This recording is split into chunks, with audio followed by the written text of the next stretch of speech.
क्या आपको पता है कि अगर पूरी दुनिया का सोना पिघलाकर एक क्यूब में कन्वर्ट कर दिया जाए तो इस क्यूब की मोटाई, लंबाई और चौड़ाई हर तरफ से सिर्फ 22 मीटर ही होगी।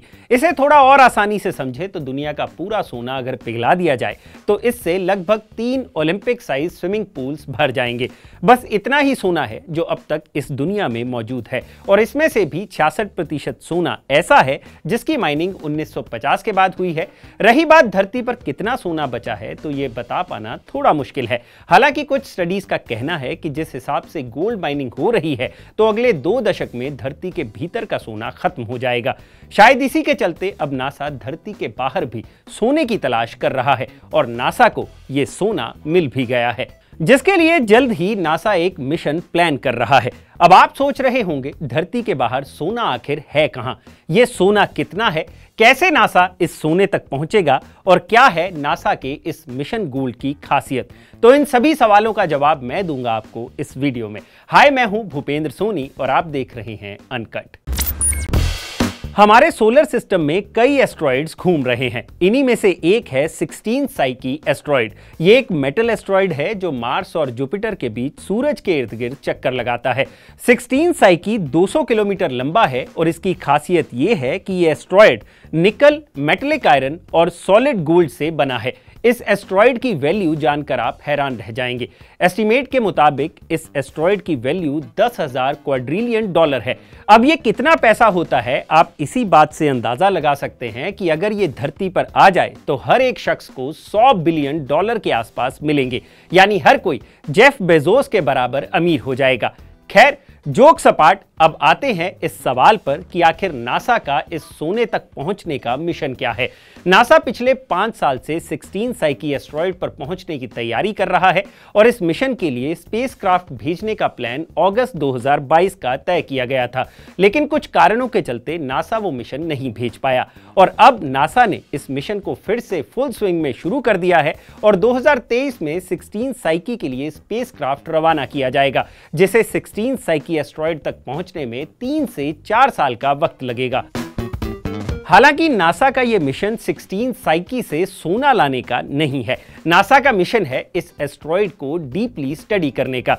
यहीं पर अगले सवाल का जवाब मिलेगा कि नासा के लिए यह मिशन खास क्यों है। यह मिशन इसलिए खास है क्योंकि हर प्लेनेट की एक कोर होती है जो मेटल की बनी होती है। ऐसे ही धरती की भी एक कोर है, लेकिन उस तक पहुंच पाना फिलहाल नामुमकिन है क्योंकि यह कोर काफी डीप होती है और टेम्परेचर भी काफी हाई होता है। लेकिन प्लेनेट की फॉर्मेशन को समझने के लिए कोर को स्टडी करना जरूरी है। ऐसे में नासा धरती के बाहर यूनिवर्स में एक ऐसा ही एस्ट्रॉइड ढूंढ रहा था जो मेटल से बना हो, जो एक ग्रह की कोर की तरह हो। आखिरकार 16 साइकी एस्ट्रॉइड ने नासा की ये खोज पूरी कर दी। ये हूबहू धरती की कोर जैसा ही है। साइंटिस्ट का मानना है कि यह एस्ट्रॉइड कभी मार्स जैसा ही ग्रह था, लेकिन कई तरह के एस्ट्रॉइड से टकराकर ओवर द पीरियड इसकी बस कोर ही बची है और नासा अपने मिशन के जरिए इसी कोर को स्टडी करना चाहता है ताकि हम धरती के भीतर छुपे रहस्यों के बारे में पता लगा सकें। अब नासा ये करेगा कैसे? इसके लिए नासा जो स्पेसक्राफ्ट भेजेगा वो 21 महीने तक 16 साइकी एस्ट्रॉइड का चक्कर लगाएगा और उसे मैप करेगा ताकि इस एस्ट्रॉइड से जुड़ी अहम जानकारियां हासिल की जा सके और ये पता लगाया जा सके कि मेटल कोर के ग्रह जैसे कि हमारी अर्थ वो कैसे बने। इस मिशन के जरिए नासा इस एस्ट्रॉइड के अलग अलग एरियाज की एज मापेगा, इसकी फॉर्मेशन को स्टडी करेगा, इसकी भौगोलिक स्थिति को मापेगा। इसके अलावा यह मिशन इसलिए भी खास है क्योंकि इस मिशन में पहली बार नासा एक नई तरह की कम्युनिकेशन टेक्नोलॉजी को टेस्ट करने जा रहा है जिसे कहते हैं DSOC यानी डीप स्पेस ऑप्टिकल कम्युनिकेशन। इस नई टेक्नोलॉजी के जरिए डीप स्पेस से धरती तक डेटा भेजने की स्पीड बढ़ जाएगी। बाकी डीप स्पेस से धरती तक डेटा कैसे भेजा जाता है उस पर हम एक वीडियो पहले ही कर चुके हैं जिसका लिंक डिस्क्रिप्शन में मिलेगा।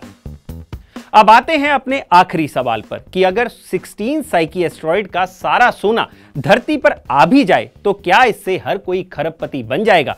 इसका जवाब है नहीं, क्योंकि किसी भी धातु की वैल्यू मैटर करती है उसकी स्कार्सिटी पर। यानी अगर किसी धातु की सप्लाई कम है और डिमांड ज्यादा तो उसकी वैल्यू भी काफी ज्यादा होगी।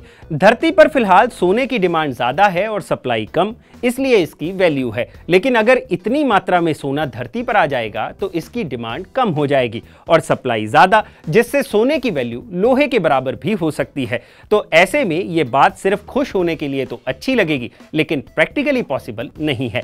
अगर आपको यह जानकारी अच्छी लगी हो तो इसे लाइक और शेयर जरूर करें और ऐसे ही इंटरेस्टिंग वीडियोस देखने के लिए जुड़े रहिए अनकट के साथ।